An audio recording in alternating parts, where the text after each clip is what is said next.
Hello नमस्कार, मैं हूँ श्रेया गुप्ता। आज हम बात करेंगे मैकाले का विवरण यानी कि मैकाले मिनट 1835 की। इससे पहले हमने बात की थी कि 1813 में कंपनी का जो रेगुलेटिंग एक्ट आया था उसमें शिक्षा के लिए सुधार के लिए 1 लाख रुपए की धनराशि सुनिश्चित की गई थी। आपने देखा कि वो 1 लाख रुपए की धनराशि को किस मद में खर्च किया जाए, इस पर विवाद छिड़ा और ये विवाद 1823 के रेगुलेटिंग एक्ट और 1833 के रेगुलेटिंग एक्ट के तहत भी ये चीज़ सॉल्व नहीं किया जा सका। मैकाले को जैसे कि आपने 1823 के रेगुलेटिंग एक्ट में ये पढ़ा था कि मैकाल एक जो गवर्नर जनरल की काउंसिल होगी उसमें एक कानूनी सलाहकार होगा जो कानून की समय समय पे ज़रूरत पड़ने पर कानून के बारे में बताएगा।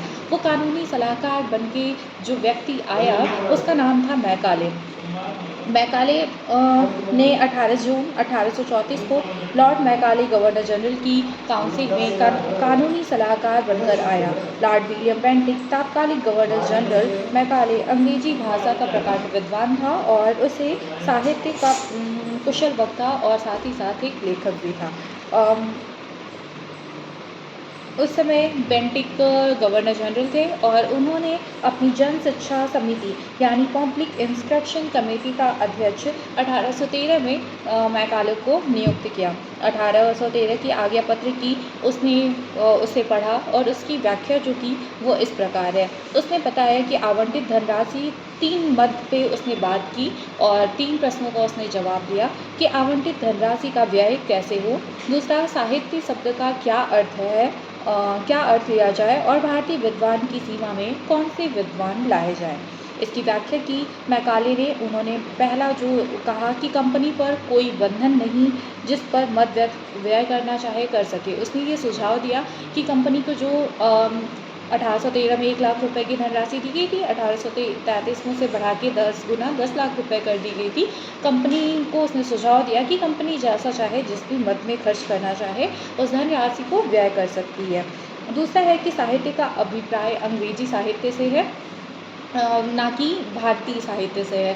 तो जो धन व्यय किया जाएगा वो अंग्रेजी साहित्य पे व्यय किया जाएगा। भारतीय साहित्य के विद्वान के साथ ही अंग्रेजी साहित्य के विद्वान भी आते हैं। उन्होंने कहा कि यहाँ पे जो भारतीय विद्वान की बात की गई है उसमें सिर्फ हिंदी साहित्य के या भारतीय साहित्य के विद्वान नहीं हैं बल्कि अंग्रेजी साहित्य के भी विद्वान आते हैं, तो उन पर भी वो धनराशि खर्च की जाएगी।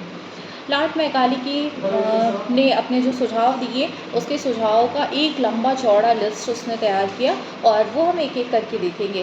पहला उसने कहा कि प्राच्य साहित्य एवं ज्ञान की जो शिक्षा है वो निरर्थक है, यानी कि जो प्राचीन साहित्य है, प्राचीन ज्ञान विज्ञान है, उसकी शिक्षा प्राप्त करके आप अपना विकास नहीं कर सकते हैं। आप जो नवीन ज्ञान विज्ञान है उसको सीखने के लिए आपको अंग्रेजी भाषा की ज़रूरत होगी।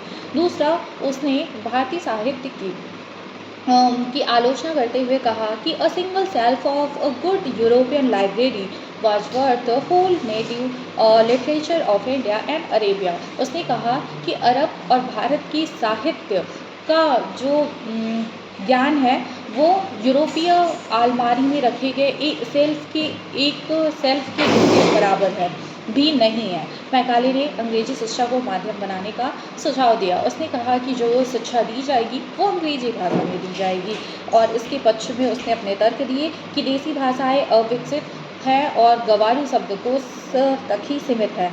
इसके माध्यम से पाश्चात्य ज्ञान विज्ञान को हम ज्ञान विज्ञान का परिचय नहीं करा सकते। अंग्रेजी भाषा में सर्वश्रेष्ठ ज्ञान के भंडार हैं जो कि अंग्रेजी की शिक्षा के बिना संभव नहीं है। अगर किसी व्यक्ति को अंग्रेजी नहीं आता तो वो उस ज्ञान विज्ञान को नहीं पढ़ पाएगा।